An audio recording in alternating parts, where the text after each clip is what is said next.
Baik, mungkin review sedikit ya tentang materi yang sudah dipelajari, terutama di pertemuan terakhir ya, membahas mengenai mulai dari requirement ya, desain, coding, kemudian testing ya, software testing. Jadi itu adalah serangkaian yang kita sebut sebagai software proses ya dalam rekayasa perangkat lunak, di mana software proses itu kita akan laksanakan sesuai dengan software development life cycle yang kita akan ambil nantinya ya.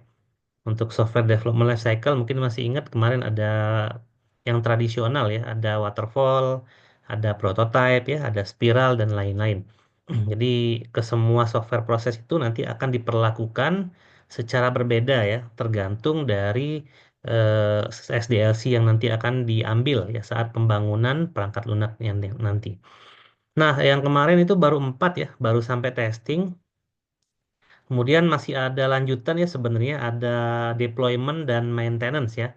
Nah, di mana deployment dan maintenance itu nanti akan kita bahas setelah UTS. Jadi untuk sebelum UTS ini dari requirement, design, coding atau implementation serta testing terlebih dahulu. Untuk deployment dan maintenance-nya nanti akan kita bahas di pertemuan setelah UTS. Karena ada banyak hal yang dilakukan ya selama proses deployment dan maintenance. Nah, kemarin kita mempelajari software development life cycle yang tradisional ya. Ada pendekatan tradisional yang terdiri dari 4 bagian proses ya. Ada yang linear ya, di mana masing-masing software proses kita laksanakan satu persatu secara berurutan gitu ya. Ada yang evolutionary yang berkembang, ada yang iteratif ya yang bisa kembali ke fase sebelumnya, dan ada yang paralel ya. Jadi ada dua proses yang bisa dilaksanakan secara bersamaan. Nah, yang akan kita bahas ini adalah yang pendekatan modern ya. Jadi itu adalah yang tradisional. Yang kita bahas ini adalah yang pendekatannya modern, dinamakan agile development. Nah, agile development ini sebenarnya sudah ada dari tahun 2001 ya. Jadi ini memang secara konsep dia lumayan lama, namun secara praktik ya, secara praktis dia sudah diterapkan dari semenjak konsep ini lahir ya, atau bahkan dari sebelum konsep ini lahir ini sebenarnya sudah diterapkan di area software development. Jadi ada sekitar 17 orang yang terkenal lah ya di seluruh dunia ini yang dari IBM ya, dari Microsoft dan dari perusahaan teknologi besar lainnya yang meramu sesuatu konsep gitu ya, di mana memang mulai dari abad 20 awal ya di tahun 2000 itu perangkat lunak itu mulai kompleks ya, mulai kompleks dari sisi pembuatan, dari sisi fungsi dan seterusnya. Sehingga untuk software yang memang nanti interaksinya sangat intens ya dengan penggunaannya, itu tidak bisa lagi dibuat dengan cara tradisional seperti yang kita pelajari kemarin gitu ya. Yang kemarin juga mungkin saya mention di video bahwa kita sebenarnya masih tetap bisa menggunakan pendekatan tradisional, namun untuk software-software yang mungkin skalanya kecil gitu ya, bukan skala enterprise. Kalau kita ngomongin skala enterprise itu misalnya seperti e-commerce, Tokopedia misalnya, atau ERP gitu ya, yang aplikasi untuk organisasi yang besar gitu ya, aplikasi perbankan. Nah, itu yang standarnya tinggi ya, yang kompleksitas tinggi. Namun apabila hanya membuat aplikasi, misalnya sistem pencatatan sederhana gitu ya, sistem manajemen sederhana, misalnya manajemen booking lapangan futsal, rental komik, rental mobil dan lain-lain itu masih memungkinkan ya kita membuat aplikasi yang kecil itu dengan menggunakan pendekatan tradisional. Ya ditambah lagi dengan mungkin sumber daya manusianya ya, di mana mungkin programmernya hanya 2 orang, 3 orang, yang jumlahnya cenderung sedikit itu masih memungkinkan gitu ya. Kita menggunakan pendekatan-pendekatan yang tradisional. Namun tadi kalau yang kita bahas adalah skala enterprise ya, seperti aplikasi yang sangat besar, yang kompleks ya dalam suatu organisasi. Nah, maka itu tidak mungkin lagi ya dilaksanakan dengan mempedomani development life cycle yang kemarin itu ya, yang tradisional. Nah, jadi itu adalah salah satu yang melatar belakangi, gitu ya. Jadi kesemua itu disebutnya sebagai rapid development, gitu ya. Yang saya sebutkan tadi itu dinamakan rapid development, ya. Jadi banyaknya perangkat lunak yang harus dibuat, gitu ya, dengan kompleks standarisasi yang fungsi yang banyak, lalu kebutuhan akan perangkat lunak yang semakin tahun semakin banyak, gitu ya. Serta memang dari sisi deliverynya juga ya. Jadi misalnya ada suatu perusahaan yang mengeluarkan suatu produk IT gitu ya, misalnya aplikasi chatting. Nanti ada perusahaan lain juga yang pengen bikin aplikasi chatting yang sama gitu ya, yang menyaingi itu. Nah, itu saling berlomba-lomba dan masalah delivery itu adalah masalah yang tidak mungkin dihindari. Karena semakin lama kita mengikuti tren, maka bisa jadi perusahaan itu akan tertinggal ya. Sudah banyak terjadi perusahaan teknologi yang tidak mengikuti tren, malah jadi kolaps ya. Seperti contohnya Nokia dan BlackBerry ya. Yang kita tahu sebenarnya mereka sadar bahwa teknologi mereka tertinggal, namun karena idealisme mereka, mereka tidak mau mengikuti tren atau tidak mau mengikuti kebutuhan dari konsumen ya. Padahal prinsip utama dalam berdagang itu adalah mengikuti kebutuhan konsumen ya. Jadi produk-produk idealis itu belum tentu laku ya. Tapi produk yang mengikuti keinginan konsumen itu sudah pasti laku gitu ya. Nah, sama halnya dengan produk-produk IT atau produk teknologi yang kita bicarakan. Maka produk ini pun harus mengikuti keinginan konsumen atau keinginan pasar agar bisa dijual ya, agar laku. Nah, kebutuhan akan perangkat lunak itu sangat masif ya di zaman sekarang, terutama apalagi semenjak COVID kemarin ya. Apa-apa serba digital. Ya, persaingan video conference ya seperti Meet ya, Google Meet, lalu Zoom, lalu ada yang lain-lain gitu ya. Kemudian ada e-learning ya, mulai dari Google Classroom dan lain-lain itu bersaing ya untuk mengakomodasi apa kebutuhan manusia akan interaksi berupa apa video conference ya, e-learning dan lain-lain ya. Termasuklah e-commerce ya yang kemarin waktu zaman COVID itu juga sangat cepat tumbuhnya karena memang kebutuhan orang akan berbelanja barang itu ya tidak tidak mungkin hilang gitu ya. Nah, ini juga berlakunya tidak hanya di Indonesia tapi global ya. Jadi semua itu dipengaruhi memang oleh kondisi pasar dan oleh kondisi evolusi dari organisasi gitu. Jadi organisasi itu juga dia berkembang ya. Jadi manajemen organisasi itu juga berkembang dan makin ke sini makin berbeda gitu ya. Apalagi ya kita tidak bisa mengalihkan pandangan kita dari teknologi yang bernama AI ya. Karena dengan adanya AI maka manajemen dari organisasi pun itu nanti akan berubah dan perilaku dari perangkat lunak pun juga akan ikut berubah gitu ya. Bahkan perangkat lunak yang sekarang banyak dibangun juga itu ada teknologi artificial intelligence di dalamnya gitu ya. Nah, maka perubahan requirement ya, perubahan requirement dalam bisnis itu berlangsung sangat cepat gitu ya. Hanya dalam beberapa bulan ya saat COVID ya dibutuhkanlah aplikasi-aplikasi yang apa yang memungkinkan kita berinteraksi dengan yang lain gitu ya. Lalu berkembanglah aplikasi yang semuanya serba digital ya seperti e-money dan lain-lain ya. Bahkan semenjak COVID pun kita jarang menggunakan uang cash gitu ya. Kebanyakan menggunakan teknologi e-money seperti kris gitu ya, seperti metode mobile banking ya dan lain sebagainya. Ditambah mungkin kemarin tuh ada juga tren dari uang digital ya, seperti aset digital seperti kripto dan teman-teman yang lainnya gitu ya. Nah, jadi perubahan requirement atau kebutuhan bisnis itu berlangsung sangat cepat. Ini yang biasanya sering kita tidak sadari ya sebagai mahasiswa informatika atau bahkan saya sendiri sebenarnya sering juga ya merasa tertinggal dengan teknologi yang ada sekarang. Nah, jadi kalau saya dulu kuliah itu sebenarnya dalam 4 tahun kuliah itu teknologi nggak cepat sekarang ya berkembangnya. Nah, untuk teman-teman yang lain mungkin kalau sekarang belajarnya begini ya belum lulus kuliah itu teknologi udah beda lagi tuh ceritanya gitu ya. Keilmuan software engineering itu bisa berkembang dengan berbeda sekali daripada yang kita pernah pelajari dulu gitu ya, waktu kita masih semester awal misalnya. Karena memang cepat banget gitu ya, teknologi itu berkembang itu cepat banget, dan perubahan bisnis juga itu sangat cepat, dan itu memang harus teman-teman sadari ya, agar nantinya ketika sudah lulus kalian bisa mengikuti tren teknologi yang paling mutakhir ya, yang paling dibutuhkan oleh banyak organisasi. Nah, itu berkaitan dengan software has to evolve quickly ya. Jadi perangkat lunak itu pasti akan berevolusi sangat cepat. Ya, perubahan evolusi itu selalu mengikuti perubahan kebutuhan bisnis akan konsumennya. Gitu ya, yang dulunya kita hanya membutuhkan aplikasi chatting misalnya hanya berbasiskan teks, sekarang bisa menggunakan voice gitu ya.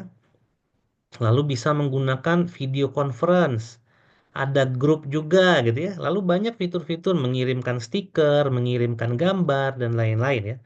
Nah, jadi berevolusi sangat cepat ya perangkat lunak itu. Karena dia akan mengikuti kebutuhan bisnis nantinya gitu ya. Untuk perangkat lunak yang tidak bisa berevolusi dengan cepat, maka dia akan tertinggal. Jadi misalnya kita mau bikin perusahaan juga nih. Perusahaan kita itu produknya aplikasi chatting seperti WhatsApp misalnya. Nah, berarti target minimum fitur yang ada di dalam aplikasi kita itu ya minimal seperti WhatsApp gitu ya. Misalnya kita bikin aplikasi chatting, tapi hanya bisa chatting menggunakan teks saja misalnya. Itu udah pasti orang nggak akan mau pakai produk kita gitu ya. Atau ternyata secara performance produk kita itu sering nge-crash, ya sering nge-hang, tidak full compatibility dengan device misalnya, dan masalah-masalah teknis lainnya. Nah, itu otomatis perusahaan atau orang-orang ya end user itu udah nggak mau pakai software bikinan kita gitu ya. Jadi memang software itu harus berevolusi dengan sangat cepat ya. Kalau misalnya kita mengamati industri video game ya, software berupa game itu juga sama gitu ya. Ya, industri game itu berkembang dengan sangat cepat ya, menghadirkan gameplay yang menarik, grafik yang tinggi gitu ya, lalu cerita yang mendalam dan lain-lain gitu ya. Kemudian kita misalnya bikin studio game, tapi game kita ya grafiknya jelek, ya ceritanya standar gitu-gitu. Terus kita jual dengan harga murah pun ya orang nggak mau beli gitu ya. Nah, jadi seperti itulah ya. Mungkin kalau teman-teman di sini suka main Mobile Legend gitu ya, ada game serupa yang namanya Lokapala gitu ya, karya anak bangsa gitu ya. Nah, itu kan ya begitulah gitu ya. Kalau teman-teman pernah main itu paling kalian pasti akan paham omongan maksud saya itu apa gitu ya. Kalau kalian bandingkan game Mobile Legend dengan Lokapala itu pasti kalian akan ya begitu gitu ya. Lokapala tidak bisa mengikuti apa yang dibutuhkan oleh konsumen, dan dia agak sulit bersaing dengan kompetitornya yaitu Mobile Legend gitu ya. Nah, mungkin sebelum Lokapala itu udah cukup lama ya. Sebelum COVID juga udah ada. Apalagi kalau kalian pernah main waktu awal rilis ya, Lokapala itu parah banget itu ya. Terus ada banyak lagi game-game MOBA yang berseliweran di internet yang kita bisa download. Kemudian ujung-ujungnya kita kembali lagi ke Mobile Legends gitu ya. Dan memang Mobile Legends itu adalah salah satu game MOBA yang paling banyak dimainkan di Indonesia ya. Kalau di negara lain belum tentu gitu ya. Tapi itulah ya yang namanya market ya, yang namanya pasar. Ada target pasarnya. Kalau kita akan membuat aplikasi, misalnya tadi contohnya game, ya memang kita harus melihat kompetitor kita ya. Kalau kita tidak bisa melihat kompetitor kita dan kita akan membuat game yang idealis dengan sesuai kehendak kita, ya kemungkinan gagal di pasaran atau istilah apa istilah pendidikannya itu adalah dia gagal memenuhi kebutuhan konsumen gitu ya. Itu ya percuma aja kita bikin gitu ya jadinya. Nah, itulah yang menjadi latar belakang mengapa ada yang namanya agile, gitu ya, agile development. Jadi di sini adalah seni dalam membuat perangkat lunak yang modern, yang dia tidak hanya berfokus pada hal-hal teknis saja, gitu ya, hal-hal software saja. Tapi ada banyak sekali prinsip-prinsip yang di luar hal teknis ya, seperti coding, seperti desain gitu-gitu ya, yang harus diperhatikan dalam membangun suatu perangkat lunak apabila kita mengadaptasi metode agile ini. Dan metode agile ini memang sudah banyak ya diimplementasikan di seluruh dunia, termasuk di Indonesia. Apalagi di perusahaan IT Indonesia yang lumayan benefit ya, seperti perusahaan IT atau departemen IT yang ada di perbankan misalnya gitu ya. Atau tiket.com, Dana, dan lain-lain ya. Marketplace itu sudah mengadaptasi prinsip agile ya untuk mereka terapkan di perusahaan mereka sebagai development life cycle dalam membangun aplikasi-aplikasi yang mereka jual dan mereka gunakan. Jadi kalau teman-teman tidak bisa memahami dan mengikuti apa cara bekerja gitu ya di zaman sekarang, nanti akan mengalami kesulitan saat nanti sudah lulus gitu ya.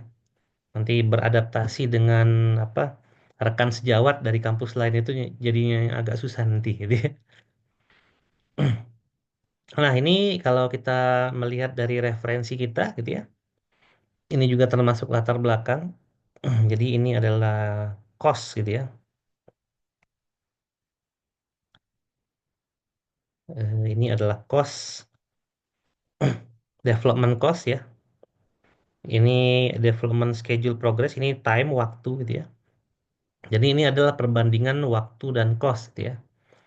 Jadi kalau kita menggunakan konvensional software proses ya atau yang tradisional yang kemarin ya seperti waterfall, prototype dan lain-lain, itu development time-nya sama, namun cost-nya nanti akan meningkat ya secara eksponensial ya. Nah, tapi kalau kita menggunakan agile, maka nanti akan cost-nya itu tidak akan setinggi itu gitu ya. Nah, kalau yang garis putus-putus ini adalah yang ideal. Ideal itu artinya kalau kita sudah pelajari agile, kita udah paham prinsip-prinsipnya, dan 100% prinsip itu kita terapkan di dalam tim kita ya, itu maka harusnya terjadi kurva ideal seperti ini gitu ya. Jadi kalau agile itu sebenarnya makin lama waktunya, maksudnya misalnya project itu di sini selesainya gitu ya, di sini mulainya. Makin mau mendekati akhir, cost-nya makin rendah harusnya ya kalau agile. Tapi kalau yang tradisional itu makin mendekati akhir project itu cost-nya makin tinggi gitu ya. Nah, walaupun perangkat lunak yang dibikin itu sama gitu ya, sama. Ya, ini kalau dalam buku yang kita pakai pun bahkan dari sisi waktu itu juga ternyata berpengaruh gitu ya. Jadi kalau misalnya dibandingkan dengan software dengan waktu project yang sama, itu gambarnya seperti ini gitu ya. Dengan waktu selesai yang sama, untuk pendekatan tradisional itu dia meningkat secara eksponensial ya. Jadi makin mau beres, makin banyak cost yang keluar. Kalau menggunakan agile, makin mau beres, makin sedikit cost yang keluar ya. Bahkan dengan menggunakan agile itu waktu project itu bisa lebih singkat sebenarnya ya daripada menggunakan pendekatan tradisional. Dan ini ya seperti yang saya jelaskan di awal ya, referensi yang kita pakai ini bukan sekedar berbicara teori ya, tapi dia menyandingkan antara teori dan praktik yang memang terjadi secara umum ya, secara global di lapangan ya, terkait dengan proyek pembangunan perangkat lunak. Nah, ini juga yang menjadi latar belakang Agile ya, yang pada tahun 2021 itu dirumuskan gitu ya, untuk digunakan sebagai standar baru dalam membangun suatu perangkat lunak yang kompleks. Nah, pada awalnya memang Agile itu sudah saya mention juga bahwa dari sisi konsep itu mereka itu sebenarnya sudah ada lama ya. Cuman dari sisi akuisisinya dan dari sisi apa penerimaannya itu baru di 2001 gitu ya. Jadi memang Agile itu adanya di antara tahun 80 sampai sampai tahun 90-an dari sisi konsep gitu ya. Namun memang di tahun tersebut masih belum banyak orang yang menggunakan itu dan masih belum banyak orang yang menerimanya gitu ya. Karena pada tahun-tahun tersebut pun itu perangkat lunak masih dikatakan tidak terlalu kompleks ya. Mas, perangkat lunak itu di tahun-tahun itu masih banyak itu yang menggunakan adalah industri, ya yang menggunakan adalah organisasi yang menggunakan adalah pabrik, bank, dan lain-lain ya. Bahkan untuk kita pun ya sebagai rakyat biasa ya sivil itu mungkin ada beberapa orang yang memiliki personal komputer ya pada tahun itu. Cuman kita tahu bahwa pada tahun 80 sampai tahun 90-an itu harga personal komputer itu kan mahal banget gitu ya. Artinya zaman dulu hanya orang kaya saja yang punya komputer. Nah, dibandingkan dengan sekarang, di mana setiap orang, bahkan anak SD sekalipun, hampir mayoritas punya smartphone gitu ya. Di mana smartphone itu sebenarnya adalah komputer gitu ya. Dan mayoritas pun orang dewasa punya smartphone. Ya, apalagi mahasiswa ya, kayaknya hampir 100% itu punya smartphone gitu ya. Maka sekarang setiap orang punya komputer ya, dibandingkan dengan tahun dulu. Nah, karena setiap orang punya komputer, berarti ada aplikasi yang diinstal ya, ada kompleksiti dari aplikasi yang harus dibangun gitu ya, ada environment yang harus dikembangkan, ada operation system dan lain-lain yang itulah berkembang ya dengan sangat cepat. Ditambah lagi persaingan-persaingan bisnis yang lain ya, misalnya seperti Android bersaing dengan iOS gitu ya, kemudian Microsoft bersaing dengan Mac OS gitu ya dan lain-lain gitu ya. Jadi ada persaingan-persaingan bisnis yang memang itu harus dimenangkan gitu ya bagi perusahaan-perusahaan IT gitu ya. Nah, pada tahun 80 sampai 90-an ya, Agile sendiri itu berfokus pada kode gitu ya daripada desain. Jadi memang waktu dulu kita tahu juga bahwa desain perangkat lunak itu sudah ada juga di tahun-tahun itu gitu ya. Tapi karena memang Agile itu menuntut bahwa apa yang di delivery itu harus benar dan harus cepat, maka yang difokuskan itu lebih ke arah produk ya, lebih ke arah kodenya daripada desainnya. Ya, jadi sehingga nanti di Agile itu desain perangkat lunak masih butuh nggak? Masih gitu ya. Tapi tidak akan dibutuhkan lebih intens daripada pendekatan-pendekatan yang tradisional gitu ya. Justru kalau Agile itu yang difokuskan adalah bagaimana kode yang dibuat itu dapat berjalan dengan baik. Kemudian yang kedua, Agile itu berbasiskan iteratif ya, pendekatan iteratif. Nah, yang iteratif ini kita udah pelajari juga ya, yang tradisional kemarin ya, yang iteratif. Iteratif itu artinya dia bisa kembali ke fase-fase sebelumnya, di mana dia bisa memperbaiki fase sebelumnya, baru dia akan beralih ke fase setelahnya, gitu ya. Nah, dan yang difokuskan adalah deliver working software quickly. Artinya fitur yang kita bikin ya, yang kita coding itu harus bisa digunakan secepat mungkin, gitu ya. Dan dia juga akan bisa berevolusi secepat mungkin tergantung dari requirement-nya, ya, tergantung dari kebutuhannya. Jadi perpindahan, ya ini jadi sebenarnya perpindahan antara development environment ke operasional environment itu harus cepat, gitu ya. Jadi kalau misalnya saya mau ngakses aplikasi mobile banking ya, mobile banking itu yang saya akses itu berarti adanya di area operasional gitu ya. Nah, kalau saya mau bikin aplikasi mobile banking, maka saya bikinnya di development environment atau di area development. Nah, keinginan dari Agile ini jangan lama-lama aplikasi itu ada di development gitu ya, tapi harus secepatnya di deliver ke operasional. Karena aplikasi itu ingin secepatnya digunakan oleh para usernya gitu ya. Intinya itu gitu ya. Dan begitu ada perubahan kebutuhan secara tiba-tiba misalnya, nah itu harus bisa langsung diakomodasi gitu ya. Nah, sehingga Agile itu memiliki tujuan untuk mengurangi atau meredus overheads in the software process. Artinya kegiatan-kegiatan yang overlap gitu ya. Dalam kegiatan tradisional, pendekatan tradisional itu mereka pengen pangkas gitu ya. Jadi tidak perlu ada kegiatan-kegiatan yang terlalu overlap sehingga menyebabkan waktu dalam pembuatan aplikasi itu jadi makin lama. Ya, salah satu contohnya tadi dia bisa berfokus lebih ke kode daripada desain. Atau sebagai contoh yang lain, dia tidak banyak menggunakan dokumentasi resmi atau formal, gitu ya. Dokumentasi tetap ada, tapi dia mengurangi jumlah dokumentasi formalnya, gitu ya. Nah, apakah dalam hal ini dokumentasi formal tidak perlu? Tetap perlu, gitu ya. Tapi dia membatasi beberapa dokumentasi yang tidak perlu atau tidak terlalu perlu atau bahkan dokumentasi itu ternyata overlap ya dengan dokumentasi yang lain. Nah, jadi itu adalah ide ya daripada Agile yang dulu pernah ada di tahun 80 sampai 90 dan kemudian Agile ini dikembangkan dan disempurnakan di tahun 2001 gitu ya. Nah, di situ ketika Agile ini mulai diterima gitu ya di awal abad 20, maka ada yang namanya Agile Software Development gitu ya.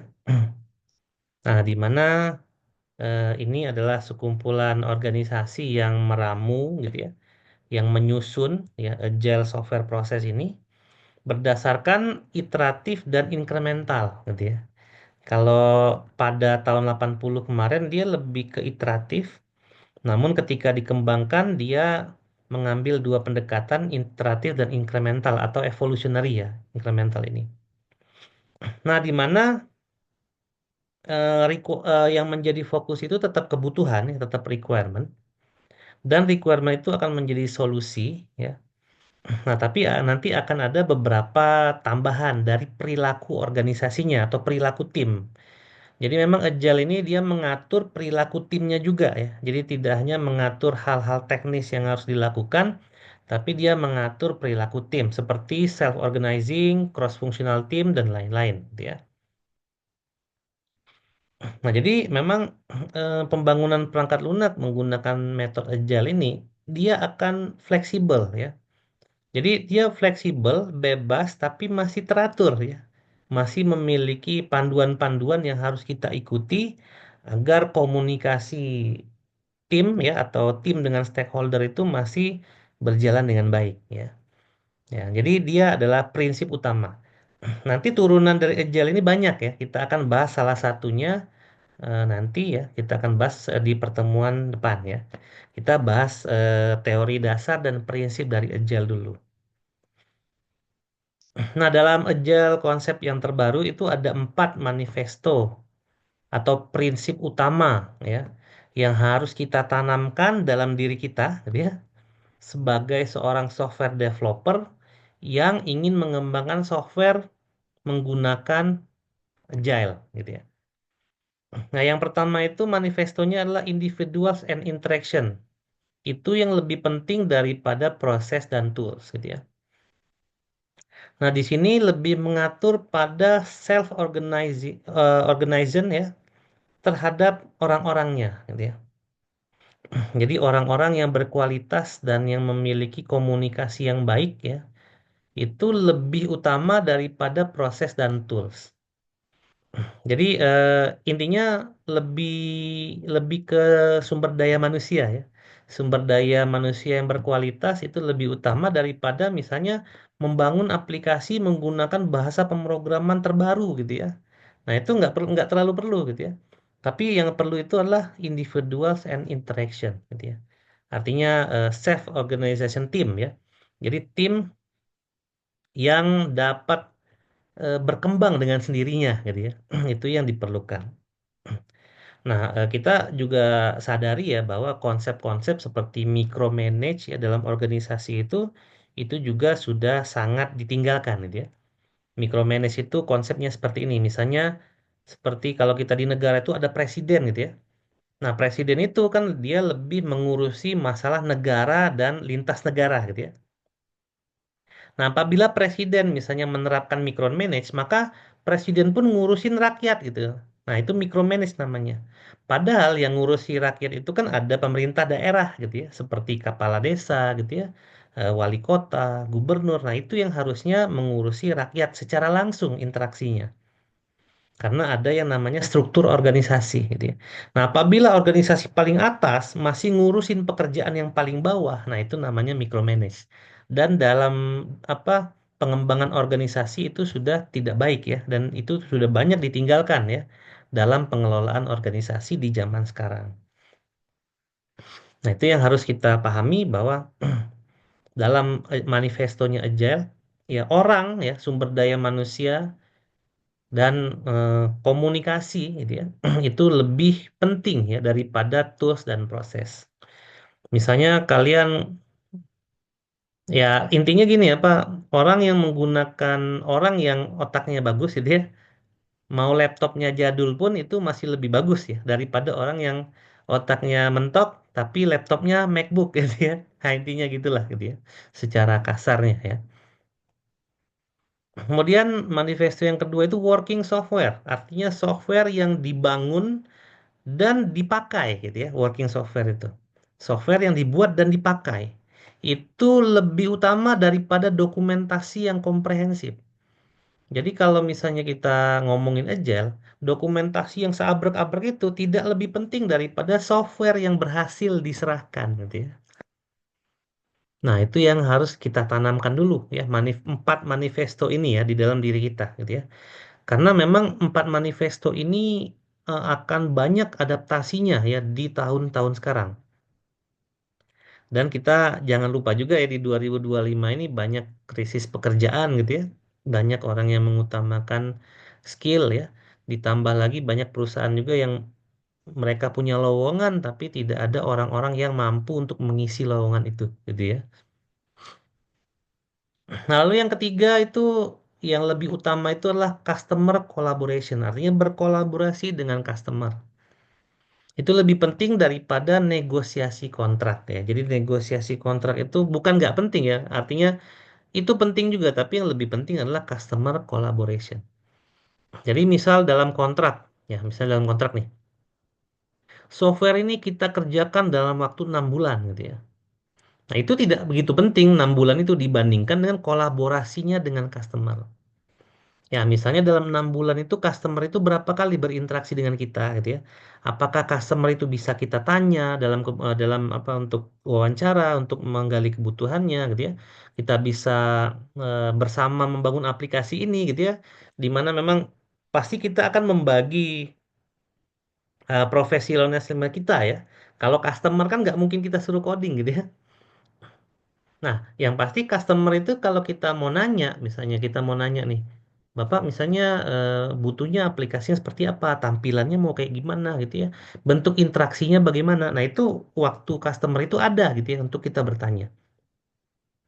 Nah, kalau untuk urusan teknis itu udah pasti diserahkan ke software developer gitu ya. Jadi kita bekerja bersama dengan proporsinya masing-masing gitu ya. Itu lebih penting daripada cuman ngomongin kontrak yang hanya 6 bulan itu gitu ya. Nah, lalu yang terakhir itu responding to change ya. Jadi respon terhadap perubahan itu penting karena memang tadi udah dijelaskan bahwa bisnis itu berubah sehingga kebutuhan perangkat lunak itu pasti akan berubah ya. Bedanya makin sekarang makin cepat gitu ya. Bisnis makin berubahnya cepat. Nah, itu mengakibatkan perangkat lunak pun berubahnya cepat gitu ya. Nah, itu yang lebih penting daripada following a plan. Jadi kalau saya punya rencana, rencana itu penting ya gitu ya. Tapi misalnya ada hal yang tidak sesuai rencana, maka merespon perubahan itu lebih penting daripada mengikuti rencana, gitu ya. Nah, ini adalah 4 manifesto yang memang harus kita tanamkan dan ini akan menjadi prinsip dasar dari SDLC yang dikembangkan dari Agile ini sendiri. Banyak SDLC-nya gitu ya. Ada Scrum, ada Extreme Programming, ada Kanban board, ada macam-macam. Dan bahkan untuk secara praktik pun ada banyak banget ya yang mengambil prinsip Agile ini yang dikembangkan dalam suatu software development life cycle di mana kita tahu bahwa SDLC itu nanti akan menjadi budaya kerja gitu ya dalam suatu organisasi dalam membangun atau mengembangkan perangkat lunak. Jadi ya, itu yang jangan dilupakan. Ya, contoh aja misalnya kalian kerja nih di perbankan di bidang IT gitu ya. Nah, misalnya punya rencana bahwa kita akan bangun aplikasi mobile banking dengan fitur A, B, C, D, E dan seterusnya. Tiba-tiba besok bisnis berubah gitu ya. Ada kebijakan Donald Trump misalnya terhadap impor atau apalah gitu ya dari luar negeri kebijakan apa gitu ya. Nah, sehingga aplikasi perbankan kita itu harus merespon perubahan itu gitu ya. Nah, maka kita harus cepat meresponnya gitu ya. Daripada mengikuti rencana gitu ya. Terus kita berkolaborasi dengan orang-orang yang terlibat di dalamnya gitu ya. Dan kita harus menyerahkan software yang dengan secepat mungkin kita bangun dan itu memang membutuhkan individual yang dapat berkembang dengan baik ya. Makanya di sini disebut sebagai self organization dan nanti di bawah kita akan kenal juga dengan istilah self organization team. Artinya tim itu dia harus bisa mengatur dirinya sendiri tanpa harus micromanage tadi gitu ya. Tanpa jangan jangan sampai nanti direktur utama malah ngurusin pekerjaan paling bawah gitu ya. Jadi dia harus bisa beradaptasi dengan pekerjaannya, dia harus bisa beradaptasi dengan lingkungannya, dan dia harus bisa beradaptasi dengan semuanya ya, bahkan dengan teknologi juga gitu ya. Dengan teknologi, dengan environment, misalnya ada teknologi server yang terbaru ya, yang tadinya make VPS biasa yang lokal, tiba-tiba nanti akan pakai AWS misalnya, dan lain-lain gitu ya. Nah ini manifesto walaupun cuma 4 ya, dan ini akan mengikat ya di setiap perusahaan yang akan kita datangi nantinya, yang menggunakan prinsip agile tentunya gitu ya. Nah ini metodologi agile secara umum ya, cuman ada 5 tahapan. Jadi yang pertama itu agile itu pasti akan mapping ya, yang akan menjadi starting point terhadap kondisi saat ini. Jadi kondisi saat ini tuh dari perusahaan itu seperti apa, kemudian software yang dibangun itu nantinya akan seperti apa. Itu yang pertama. Lalu yang kedua ada improvement prosesnya. Jadi dalam melakukan suatu pekerjaan gitu ya, itu pasti nanti akan ada improvement dan proses optimizationnya. Oh kita pertama bikin software itu langkah pertamanya satu, langkah keduanya dua, langkah keduanya tiga, tiganya tiga misalnya. Oh, tahun depan nggak bisa lagi kita pakai langkah yang kemarin. Kita harus beradaptasi dengan langkah yang terbaru misalnya, sesuai dengan kondisi. Berarti mungkin langkah pertamanya satu, langkah keduanya masih satu, 1.1 misalnya, dan seterusnya gitu ya. Jadi ada semacam improvement dan proses yang optimal gitu ya dalam kita membangun perangkat lunak sehingga nanti setiap kita membangun perangkat lunak ya, setiap kita menyelesaikan suatu project, kita tuh bisa beradaptasi dengan project yang beraneka ragam bentuknya gitu ya. Jadi kita tidak akan kesulitan begitu bertemu dengan orang baru misalnya, bertemu teknologi baru ya, bertemu tim baru dan lain-lain gitu ya. Nah, lalu yang ketiga adalah interaksi gitu ya. Jadi aplikasi itu dibuat bersama dengan customer atau bersama dengan klien. Jadi klien is the part of the project gitu ya. Jadi klien gitu atau user itu atau customer atau mereka semua ya atau para stakeholder termasuk kita sebagai software development itu adalah bagian daripada tim dari awal gitu ya. Karena utamanya dari agile methodology itu adalah feedback ya. Feedback is vital gitu ya. Jadi feedback itu adalah sesuatu hal yang krusial ya dalam agile. Jadi memang dalam agile itu ya tidak boleh anti kritik juga gitu ya. Jadi kritik itu diharapkan sangat membangun karena stakeholder yang terlibat di antaranya yaitu software developer, user, ya, customer, itu pasti tujuannya sama, yaitu membangun perangkat lunak yang nanti akan digunakan. Gitu ya. Jadi tujuan utamanya sama. Nah, lalu metodologi yang keempat, ya, delivery-nya itu adalah weekly. Weekly itu artinya kalau kita bikin aplikasi, misalnya aplikasi itu fiturnya ada 10 nih.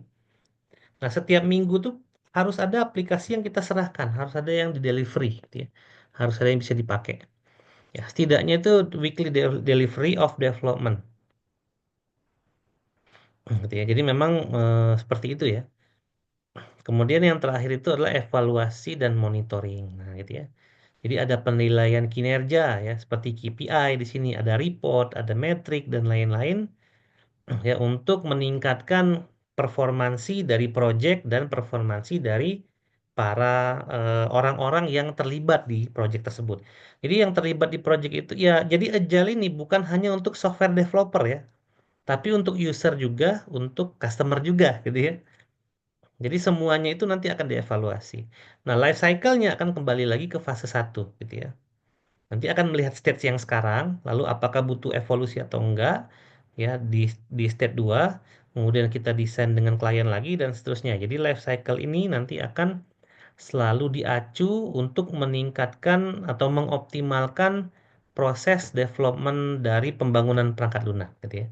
Nah, ini yang seperti yang saya mention tadi bahwa Agile itu tidak hanya mengatur secara teknis ya apa hal yang harus dilakukan oleh programmer, oleh user atau oleh customer, namun dia juga mengatur dari sisi manusianya gitu ya. Dia harus memiliki soft skill yang seperti apa gitu ya, lebih ke arah situ. Nah, ini adalah salah satu daripada tools yang dipakai ya dalam Agile. Ini namanya adaptive planning ya. Jadi seperti ini ada iteration-nya karena tadi Agile berbasiskan iteration dan incremental gitu ya. Misalnya yang di plan itu seperti ini ya. Ini plan progress nih. Scope-nya seperti ini misalnya. Lalu aktualnya seperti ini gitu ya. Nah, misalnya aktual ini nanti akan melenceng dan seterusnya itu nggak masalah gitu ya. Jadi tidak harus mengikuti plan asal project scope ini bisa tercapai dengan baik gitu ya. Karena itu termasuk salah satu daripada manifesto yang Agile inginkan gitu ya. Ada di dalam orang-orang yang terlibat di dalamnya. Nah, tapi mungkin dalam penjelasan saya ini lebih ke kita ya, lebih ke software developernya gitu ya. Bagaimana software developer itu tim development itu harus berperilaku gitu ya saat kita menghadapi atau saat kita menjalankan software development lifecycle berbasiskan agile development. Nah, selain 4 prinsip utama, ada juga 12 prinsip tambahan ya dalam implementasi agile ya. Nah, prinsip-prinsip tambahan ini sebenarnya adalah pengembangan dari 4 prinsip dasar yang tadi ya. Jadi yang prinsip yang pertama itu our highest priority is to satisfy the customer ya. Dari awal dan seterusnya ya sampai kita menyerahkan software yang bernilai ya, valuable software. Nah, jadi itu adalah prinsip yang pertama. Jadi yang perlu diperhatikan adalah membuat customer satisfy atau memuaskan pelanggan itu dengan cara menyerahkan software yang valuable gitu ya. Bukan nyogok pakai uang, bukan gitu ya. Bukan negosiasi dengan orang dalam, bukan, tapi bagaimana caranya menyenangkan atau membuat customer itu terpuaskan, yaitu dengan menyerahkan software yang memang benar-benar memiliki nilai, gitu ya. Memiliki nilai di sini itu maknanya bisa banyak ya. Memiliki nilai itu bisa jadi bermakna software itu bisa digunakan dengan baik, tidak ada komplain dalam menggunakan software, ya. Software bisa digunakan dengan mudah, tidak ada bug dan seterusnya, gitu ya. Lalu prinsip yang kedua, welcome changing requirement. Artinya kalau ada requirement yang berubah, kita tidak menolak ya, atau kita tidak kaget. Ya, atau kita siap gitu ya untuk mengatasi seperti apa perubahan requirement yang ada, gitu ya. Lalu prinsip yang ketiga, deliver working software frequently. Nah, software yang kita kerjakan itu bukan hanya diserahkan di akhir ya. Mungkin kalau kita menyerahkan softwarenya di akhir itu mirip dengan yang pendekatan tradisional ya, seperti waterfall. Kita sudah melaksanakan requirement, lalu kita desain, lalu kita coding softwarenya, ya. Kemudian kita uji softwarenya. Nah, ketika kita uji, kita delivery gitu ya, kita kasih ke perusahaan, lalu kita install. Nah, artinya software itu diserahkan di ujung, gitu ya, di ujung akhir masa waktu project. Nah, sedangkan di Agile ini karena tadi di metodologinya juga ada weekly delivery gitu ya, maka project itu harus diserahkan bertahap ya, frequently itu bertahap. Biasanya dalam waktu beberapa minggu gitu ya, atau dalam waktu beberapa bulan, tapi nggak terlalu lama lah ya. Dengan catatan ya, dengan sesingkat mungkin waktu yang diperlukan gitu ya. Jadi bisa jadi 1 minggu, 2 minggu, 3 minggu, 4 minggu, atau dalam 1 bulan, 2 bulan, 3 bulan. Jadi nggak sampai tahunan gitu ya. Dan dalam tempo yang sesingkat-singkatnya. Gitu. Jadi diserahkan itu bertahap. Jadi bukan perangkat lunak itu diserahkan langsung secara menyeluruh, tapi diserahkannya secara bertahap. Nah, makanya biasanya pembangunan Agile ini dia fokusnya ke fitur ya, ke fitur yang nanti akan di delivery. Makanya biasanya kalau kita menerapkan Agile ini fitur-fitur aplikasinya bagus-bagus gitu ya. Fitur yang dibangun itu memang benar-benar sesuai dengan apa yang diinginkan oleh usernya gitu ya. Lalu yang keempat, ya business people tuh seperti customer user gitu ya. Ya, orang-orang yang ada di dalam organisasi atau orang-orang yang akan menggunakan aplikasi kita. Dan developer harus bekerja bersama setiap hari gitu ya, daily, throughout the project. Artinya selama project berlangsung, ya, business people ya, customer, user atau stakeholder dan developer harus bekerja bersama setiap hari gitu ya. Jadi tetap harus ada interaksi setiap hari antara developer tim dengan business people. Ya walaupun memang secara komunikasi belum tentu programmer ngomong langsung dengan user gitu ya. Biasanya kalau menggunakan prinsip agile ada yang namanya product manager. Nah, yang ngomong sama user itu biasanya product manager. Nanti product manager akan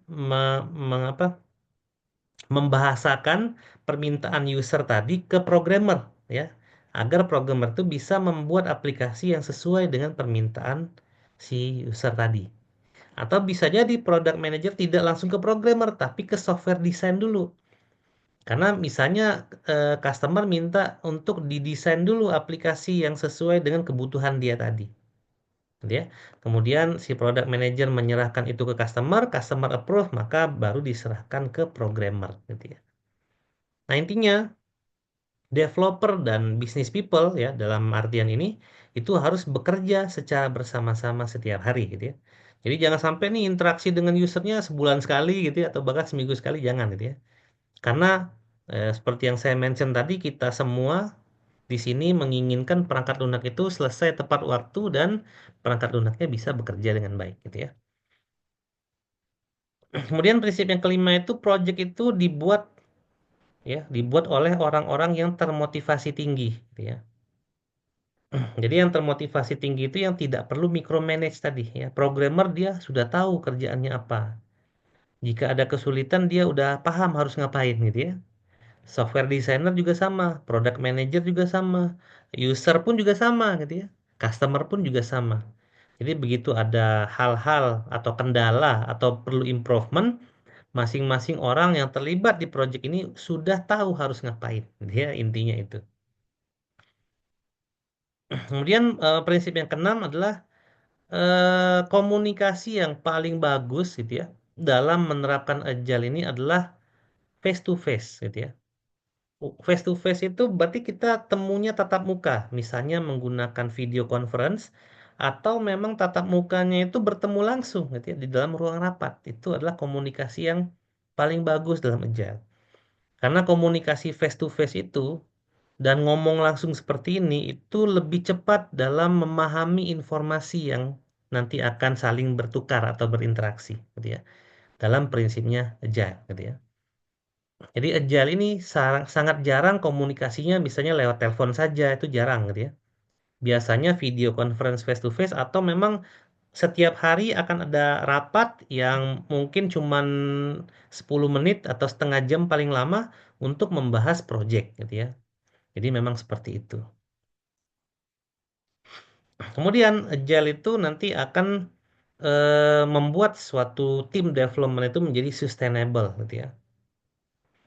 Jadi nanti eh, orang-orang yang terlibat di dalamnya itu karena udah tahu harus ngapain, maka orang-orang itu nanti akan tumbuh menjadi pribadi tim yang solid gitu ya. Jadi secara sustainable-nya bagus gitu ya. Dan dia akan bisa memaintain apa fase. Fase tuh dalam bahasa Indonesia tuh apa ya?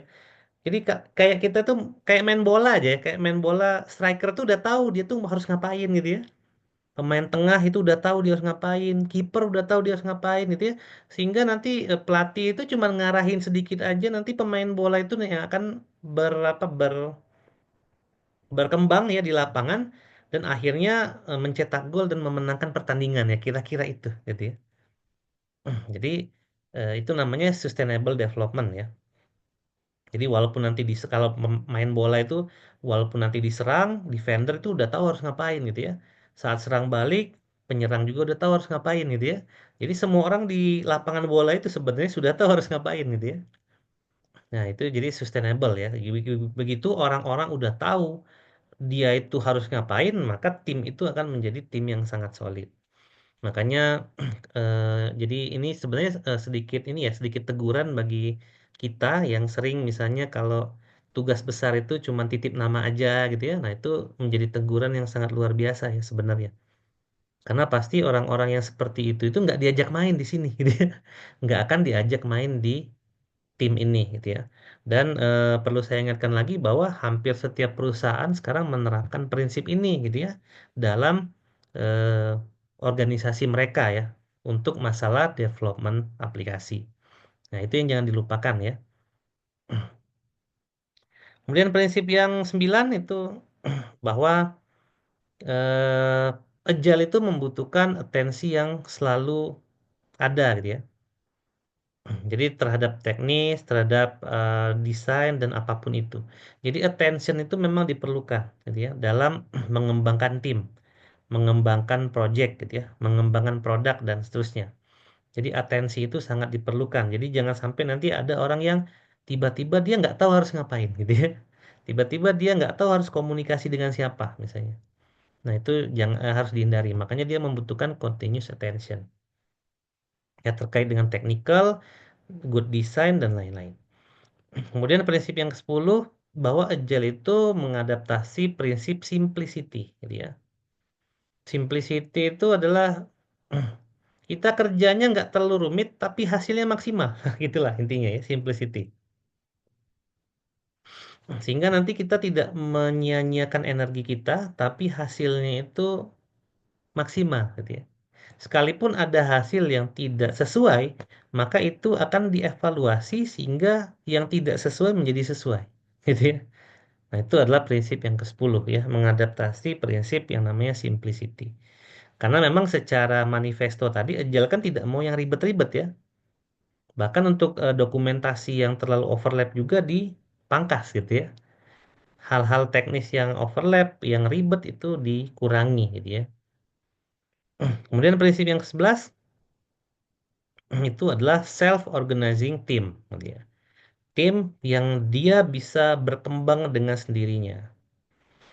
Ya, berkembang dengan sendirinya. Itu yang penting nomor 11 dan yang ke-12 adalah bahwa tim itu harus apa ya? Bisa apa sih? Tunes the adjust its behavior accordingly itu dia bisa mengatur ritme gitu ya. Mengatur ritme. Karena kalau dalam bekerja itu setiap hari itu tidak mungkin kan setiap orang itu performanya maksimal gitu ya. Dari misalnya ada 15 orang dalam satu tim, ya entah itu developer, entah itu user, entah itu customer gitu ya. Itu pasti ada orang-orang yang tidak optimal ya di hari itu. Misalnya hari ini tim yang optimal adalah development misalnya. Besok ternyata tim yang optimal itu adalah usernya yang paling gencar ngasih feedback gitu-gitu ya. Nanti besoknya lagi yang paling optimal itu adalah customernya gitu ya. Mungkin besoknya lagi semua tim optimal atau mungkin besoknya lagi semua tim itu tidak optimal gitu ya kinerjanya. Nah, maka dia harus bisa mentuning itu gitu ya. Saat tim development sedang tidak optimal di sini mungkin untuk masalah pekerjaan ya. Misalnya deadline-nya sudah dekat gitu ya. Ya fitur yang dikerjakan ternyata berat dan lain-lain. Nah, itu tuh harus bisa dituning pekerjaannya gitu ya. Jadi beban pekerjaan itu tidak akan sama setiap hari. Jadi dia share ya beban itu di-share. Sehingga yang difokuskan dalam Agile ini adalah bagaimana seseorang itu bekerja gitu ya. Jadi memang dia fokusnya adalah suatu pekerjaan yang mendukung perangkat lunak yang nanti akan dipakai dengan baik. Gitu ya.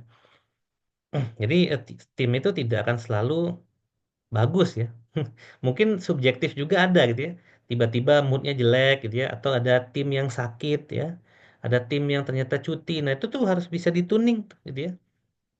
Sehingga workflow itu akan berbeda setiap harinya, namun tidak merusak kinerja. Nah, itu adalah prinsip yang terakhir ya dari Agile. Nah, ini memang kalau kita lihat dari 12 prinsip ini kebanyakan bukan ngatur hal teknis ya memang ya. Karena memang Agile ini ya secara umum tidak hanya diterapkan di IT. Dia bisa diterapkan di berbagai macam bidang ya. Misalnya di bidang ekonomi bisa, di bidang hukum bisa, di bidang-bidang lain bisa ya. Tidak hanya di bidang informatika atau lebih spesifik ke IT. Maka ini memang prinsip-prinsip yang lebih banyak mengatur manusianya, gitu ya. Nah, tapi nanti akan ada development life cycle yang mengambil prinsip ini untuk mengatur hal teknisnya, gitu ya. Nah, teknisnya nanti diatur di SDLC yang mengadaptasi pendekatan agile, gitu ya. Jadi memang agile ini tadi lebih banyak mengatur manusianya ya daripada mengatur teknisnya. Teknis yang diatur pun adalah teknis hubungannya dengan kolaborasi, dengan interaksi, dengan negosiasi itu yang paling banyak ya. Daripada mengatur coding yang baik bagaimana, desain yang baik bagaimana itu tidak terlalu banyak diatur. Ya, karena memang tadi Agile ini berlaku di banyak bidang gitu ya, tidak hanya di bidang informatika saja. Nah, nanti SDLC yang mengadaptasi Agile, nah baru tuh diatur teknisnya gimana gitu ya. Ada istilah backlog, ada istilah sprint nantinya dan seterusnya gitu ya. Nah, ada banyak software development lifecycle yang mengadaptasi Agile ya. Ada yang namanya Adaptive Software Development atau ASD, ada yang namanya Agile Modeling, ada Agile Unified Process, ada tadi Extreme Programming, ya. Ada yang namanya Feature Driven Development, ada Kanban, ada Lean Software Development, ada Rapid Application Development, ada Scrum, ada Scrumban dan lain-lain gitu ya. Jadi ada banyak development life cycle yang mereka mengatur manusianya itu menggunakan prinsip dari agile ya. Namun nanti akan ada teknis yang lebih detail di dalam sini yang akan mengatur bagaimana nanti teknis itu menyesuaikan dengan prinsip-prinsip dari agile tadi. Nah, untuk pertemuan selanjutnya yang kita bahas itu adalah salah satu SDLC yang paling banyak dipakai di Indonesia yaitu Scrum ya. Jadi Scrum ini adalah software development lifecycle yang modern yang mengadaptasi Agile ya sebagai yang mengatur manusianya, gitu ya. Sehingga memang ya dari latar belakang tadi ya bahwa tadi perangkat lunak itu makin banyak dibutuhkan ya, perubahan bisnis sering terjadi ya dan lain-lain yang menyebabkan memang perangkat lunak itu harus diserahkan secepat mungkin gitu ya. Harus bisa mengatasi persaingan bisnis antar kompetitor dan seterusnya.